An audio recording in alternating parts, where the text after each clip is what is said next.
তাওবা ও ইস্তেগফার নিয়ম হলো গোসল করা সঠিকভাবে,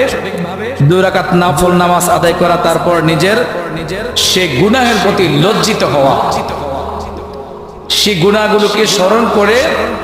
দৃঢ় প্রত্যয় করা যে আল্লাহ পাক আমি আর এই গুনার দিকে ফিরবো না। বিশেষ 2 রাকাত নামাজ গোসল করে পরিষ্কার পরিচ্ছন্ন ভালো একটা পোশাক নিয়ে 2 রাকাত নামাজ আল্লাহ পাকের দরবারে আদায় করে